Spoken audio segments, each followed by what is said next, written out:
Welcome to the Father Focus podcast. Father Focus. Check. Why are we talking about this? Why does it matter? So shaping your kids into powerful people. Bro, let that brother fly. Check. All right, let's You go. ready? All right, let's go. Welcome to the Father Focus podcast. We are your hosts. I'm Jeremy here with Nathan and Jermaine. What's up? How you guys doing? We're here. We We're made it. here. Yes, this In is person. this is our second Person. season. This is our first time Live. actually being together. And we can't are believe here it. in a studio, Hi Hello Labs in Orlando, Florida, and it is awesome to be here, and it's great Yes. to be with you guys. How y'all doing today? Good. I want to shout out our producer Yes, who's sir. off camera. What up? What He's a up? The beast. legendary The man, the myth. I probably shouldn't turn this thing. Carlos. Carlos I really want Escobar, to. If I okay, Jesus, Yeah, Manuel. that's right. and He's his here. team. And his team. Yes. He no great man is Yes. great alone. So Yes. Right. Thank awesome you, wife, Carlos. If you family, need and a podcast company, That's right. Hi Hello Labs is killing Yes. the game. go follow They him are on amazing. Instagram. That's Yes, true. follow them on Instagram. But we're here. We're in Man, person. I am actually excited to be here because my flight was delayed coming out of Baton Rouge. Flight's delayed. Mm. Wait, I thought you flew out of New Orleans. I did. I'm saying. Where I guess you I'm coming from? New Orleans. Okay. Baton Rouge to New Orleans You got to here. Florida. My flight's delayed, and then I got an Uber.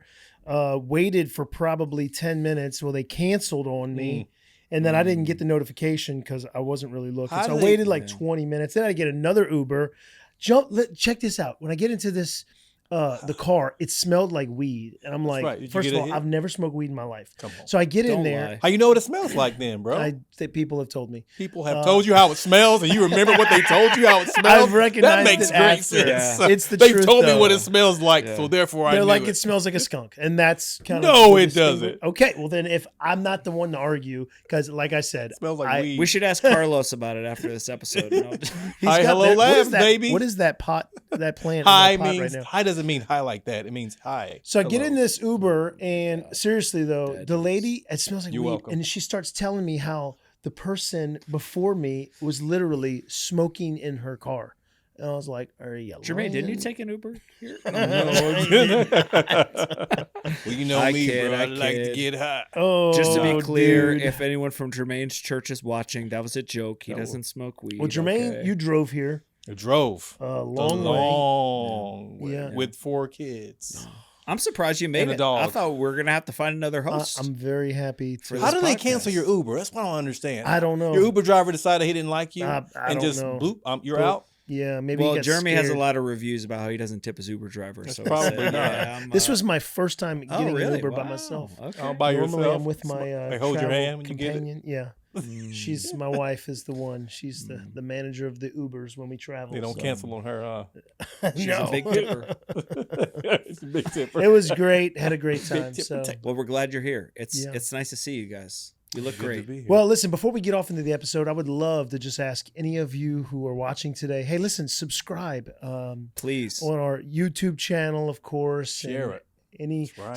Spotify, every place that Yes. podcasts are available. AM Please subscribe. radio. Let us know as well. Let us know what you think about what's going on on the Father Focus podcast, and we would love to just take this journey with you as becoming better fathers and helping some of you become better fathers. And what we're going to do in this second season is Season 2. what we're focusing on is manhood. We're really going to look at what it means to be a man, the model man, and we know that there are a lot of dads, but there's not a lot of fathers. There are a lot of instructors, and we have a lot of people around us. But we know, as the Apostle Paul said, he says there are few fathers even today, all but 2,000 years ago.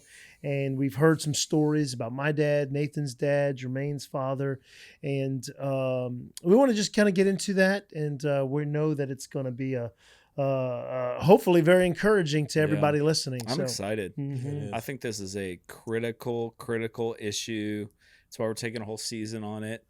And also, Jeremy and Jermaine asked me to teach them a few things about Oh, manhood. So here we I'm go. very excited Yeah. to be here as the expert Mm. on the issue. So Of being a man. Thank you. That's I'm right. so glad. you're Thank you for welcome. gracing us with You're your welcome. presence. Absolutely. I No, do what I seriously, can. within our culture, we do see like there's a need for men, right? I Right. mean, Oh, I mean, you turn the absolutely. television on, social media, Yeah. there is like a need, a deficit, right? Even of men and manhood. And so we want to take a season and then talk about it a little bit. Yeah, and then not only that, but the culture right now seems to be throwing shade on anything masculine. Yeah. Anti-man. If Yeah. it's masculine, it is an offense. Right. And so, especially a strong man, it's like if you're a man and you're a biological man and you just stay in your place, don't disrupt anything, then you're fine. But the moment you start exercising authority and a kind of a dominance and a kind of male masculine Or leadership, just confidence, even. yes, Yeah. people will start hating you very quickly. Yeah. And, we see that all the way from, I mean, we've talked about it before, but the gross caricatures of what it is to be a man, a father, and all kind of cartoons. What is it? Right. Obviously, Homer Simpson. What's the other one? Al Bundy was in a cartoon. Al but he was Bundy. terrible. Yes. Yeah. These despicable people. Even Right. Tim the Toolman Taylor. This guy's an idiot. You know, my goodness. And we're here to kind of recapture some of that image, recapture what it means to be a man. So Yeah, absolutely. super excited Yeah, about me too, man. this Seems to be a good episode. season. So if I could just throw this question out, why are we talking about this? Why are we talking about the need for manhood? Or maybe I just answered it. The culture. Yeah. I mean, we talk about the lack of it in our society, right? Mm-hmm. I mean, there's a difference between a woman and a man. There's a distinctions, right? And those things are both good and they're both necessary. To have one without the other is to be, I would say, unwhole or incomplete. And so we're seeing this kind of the future is female, you know, everywhere. There's this whole pushing of it's almost this it's not almost, it is this competition between a man and a woman. And how woman doesn't need a man. I'm a strong, confident woman. Right. You see that on T-shirts and billboards. But can I say I'm a strong, confident man? Then I'm an offense. Yeah. Right. Then I'm overstepping. I'm overreaching. Yeah. I'm a threat. I'm harmful. Right. If I say that. Yeah. So there's inconsistencies that we see, and there definitely is definitely a need for men. I would say there's definitely a need for men. Oh, confident for sure. men, strong men. I mean, I'll even say from a spiritual discernment standpoint, what's going on in culture right now is a demonic strategy to rob men of their identity. You know, like I think specifically about the Black Lives Matter movement. I think there was some genuineness to it. I think there was trying to bring equality to an issue that was a real issue. But God never tears someone down to build someone else up, right? Like for God to say you're valuable, he doesn't have to take away someone else's value. And so the demonic strategy is always to bring someone else down in order to bring someone else up. And so what's happening right now in society is that men feel shame about who they are. This term toxic masculinity, which we're going to talk about in a future episode. Yeah. I think it's such an issue now where men are even asking the question, is it okay to be a man? Is my God-given design and characteristics of who God created me to be, are they wrong? Do they need to be rejected? Do they need to be changed? Do I need to be re-educated? Right. So like we have, I feel like, a society of weak men who are celebrated and strong men are vilified. Right. And so I think it's critical that we reclaim the value, the honor, the privilege, the divine calling of what it means to be a man again. And so that men that are listening to this episode will say, thank God that God created me as a male.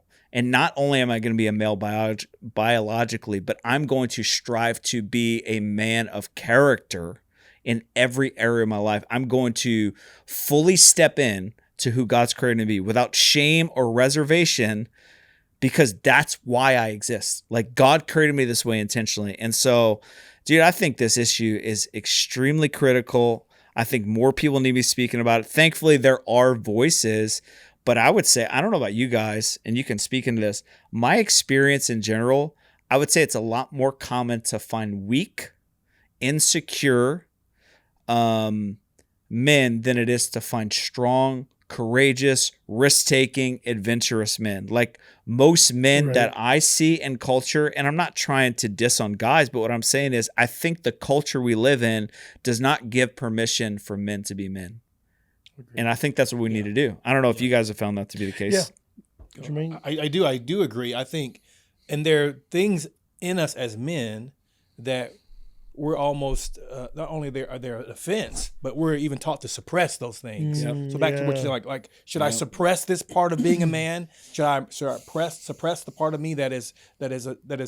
sexual part, that is the masculine Right. part? Right. All these parts, should I suppress those? Are they bad? Yeah. Right? You mentioned being the villain. These things are bad. They're a blight, you know. And so there's almost this pressure as men to suppress, right? Or I mean, to hide, right? To even regret even being male or being a man. Right. And so our culture is doing a number on men today. Yeah. And I think it's definitely like a clarion call. God's raising up like this clarion Yes. call to men to rise up Right. and be men, Yeah. right? To be sons. And to be fathers. Yeah, that's go. pretty unique because, you know, I thought it was Ed Lewis Cole, you Mm-hmm. know, I don't know, that's in the 90s, maybe the 80s. Yeah, before You know, that, yeah. But it seems right now there is kind of a resurgence of people talking about it. And maybe it's a good thing that Wayne Grudem said this, who's a systematic theologian, and he said that he believes that one of the reasons that God has allowed feminism, an unhealthy view of gender roles, like a very extreme feminism in the church, is so that the church would redefine and what manhood is. It's like this thing Or came reclaim in. even. Yeah.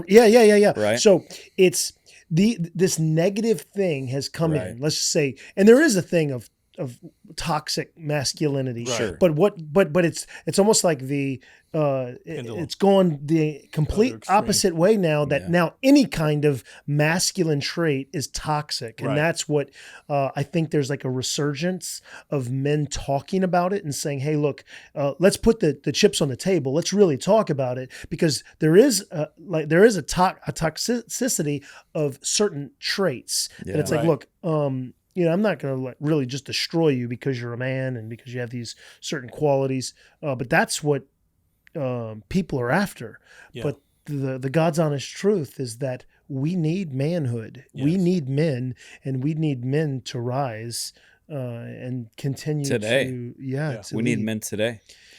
And, you know, and I almost Yeah. think that there are good men out there. There are sure. men who are Yeah.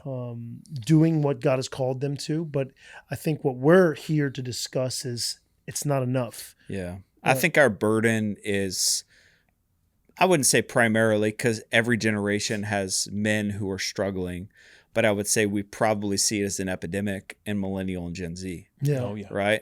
Like men in their 40s and under are struggling primarily probably because of fatherlessness issue, right? Right. 50% of men didn't have a father growing up, Right. so they don't even have that model of what it looks like to be a man. But I think the reason we feel so passionate about speaking about this is because we have generations that don't know what it means to be a man. And so they're chasing the wrong things. They're feeling shame about things that they actually need to celebrate and Right. embrace. And so I think this is huge. I'm excited about some of the topics we're going to talk about in this season. We're going to talk about the cultural issues that are going on our day, the Hot topic. stereotypes, the Yeah. things that like culture has pumped into men to make them feel shame about who they are. And our vices. Yeah, we're Right. going to talk about a lot of things that I think are going to be really helpful. We're going to talk about our identity as men, characteristics of healthy, strong men. Right. So I'm super excited. I think this is going to be a really helpful season for you as a man, or even if you're a woman listening to this and you have sons, to give you a vision of what it looks like to be a healthy, strong man. Absolutely. Yeah. I think it was Doug Wilson who said, the goal of boyhood is manhood. Yeah. And so good. manhood is a necessary preliminary for so many things in life. Yeah. Let's just start with the home.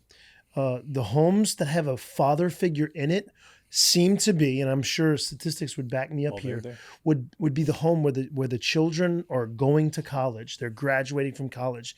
I read something by a doctor. Her name was, I think it's Meg Meeks. I think it is. Oh yeah. Yeah, I was reading that. She's talking about it was like 78%, I think the number is, of the girls who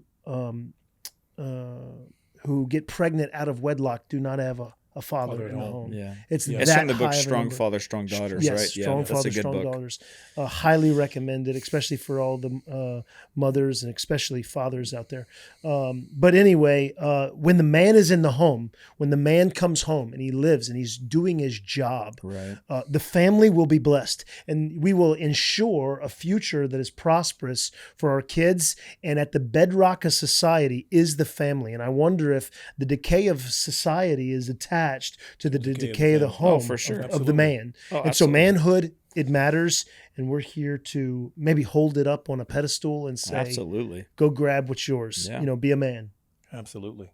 And I think it's something worth celebrating. And I think you talking to moms or dads, but specifically moms here, I've met many women and even men who were fearful of raising up sons because Yeah. they were afraid of what their sons were going to be raised up in a culture that was literally had an assignment against Yeah, yeah. them, right? Like they're under a scope, so to speak. They were fearful. Yeah. And so rather than celebrating their sons and celebrating them becoming men, there's this fear. And so we want to infuse you with hope and infuse you with courage, right? As you have sons, right, to celebrate them becoming Right. men. And so hopefully this episode, Yeah. and the season will encourage you in that. Hey, let me just ask this one question. And Jermaine, if you want to go first, Nathan, you can make some comments as well. I give you permission. I don't know. Thank you, sir. I don't know if I have anything good to say. Maybe No. Jermaine. Oh, I know Jermaine does. So Jermaine, manhood as something that is distinct and unique and holy. Talk to me a little bit about it. Like, in the image of God, he created them. Of course, it's male and female, but specifically we're talking Yeah. about manhood Yeah. as the image of God and something that is holy. Just what are your thoughts on manhood as holy? Now, we know there's negative aspects, but on the holy part of it, I mean, primarily and the Yeah. fundamental aspects of manhood. Just Yeah. tell me your thoughts. well, you talk about, God creating man, male and female. It was God's idea, right? Right. Man was God's idea. God made an environment, and he placed man in this environment to cultivate it. We can Yeah. talk about Genesis and to work it and to tend it, and God gave him an assignment. And so, I think just at the roots of manhood, you find God at the center of that. You Yeah. find him creating man in his image and his likeness, him giving man assignments, making man like himself, creating man for communion with him and to cultivate. He allows man to name the animals. He gives man authority and he gives him responsibility. I mean, all these things are key Yeah. when we talk about being man. Yeah, absolutely. I think even just what we're dealing with right now, generally relationally with gender confusion, Yeah. boys want to be girls, girls Yeah. want to be boy. All this is an attack on God's original design. I mean, think about this. Jesus could have came in any form, Right. but he came in the form of a man. Yeah. What does that tell you about God's design and purpose for humanity? That Yeah. he placed implicit value on what he created. And so I think in a sense, like, this whole season is about you understanding that you're not just a man because biologically certain things happened, Right. but that God specifically designed you the way that you Yes. were for a purpose. And when you embrace that reality and you step in, you say, God made me a man for a reason, and I'm going to step into it. I think there's a power that comes on your life. Absolutely. And so I think we're really trying to speak into that this season. And my hope, and I think all our hopes by the end of the season, is that men would take on the divine calling that God created for you when he made you a man. Absolutely. Yeah, that's awesome. Now, I think of one of the things of, the word holiness, and holy just means to be cut. Right? Or separate. It's cut, it's set apart. And so manhood, again, there's something unique and awesome about being a woman. And I want to leave it to the women, right? I love that. And I want to leave that there. But for manhood, we are cut and be to display certain qualities and characteristics and attributes, Jermaine, Mhm. of the nature of our Creator. And we are to display that. And without us actually displaying it, and I would say displaying it rightly, and we're not perfect. We Right. sometimes use some of those attributes in a wrong way. We're too dominant. We're, we could be too hard, all these different things. We could fight unrighteous fights, right? We could go take dominion over things we're not supposed to. Right. But when it's done rightly, we are literally exemplifying and portraying the glory of God, and it's literally shining through our attributes because they're His. We share those qualities, and I think that's part of what it is to be a man, is to shine forth the wonderful and awesome and powerful and dominant attributes of God to those who are around us. And I'm really looking forward to getting into this and talking a little bit more about it. I'm excited. And this season gonna be legit. I feel like we should eat some steaks while we talk I about this. had a steak last night. All right, so if you're out there and you're listening, we are giving you explicit permission, even a command, if you will, if we have any authority in your life, to eat a steak while you listen to each episode. Yes, please do. vegetarians, Pause it. right? Pause it. Well, then that's a whole different episode. Oh, We'll address that man. issue specifically. But at least for today, at least get a hamburger. My God, that's it. do That's something. it. You know what I mean? This is going to be a good season. Well, listen, I want to thank you all so much for listening to this podcast, this first episode of season 2 on manhood. We're so excited about it. Listen, would you please do us a favor and subscribe to this channel wherever you're listening, whatever avenue you're listening through? Please subscribe and do us a favor. Listen, we want to get this message out to all men. So wives, if you're listening, send it to your husbands, ask them to listen, send it to some friends. And we know that it's going to be great. We're really excited about what's going to be coming out in this season through some of the guests that we have coming up. It's going to be awesome. So again, thank you. We know your time is valuable and we don't take it for granted, but we are just so grateful again to have you listening to us. Until next time.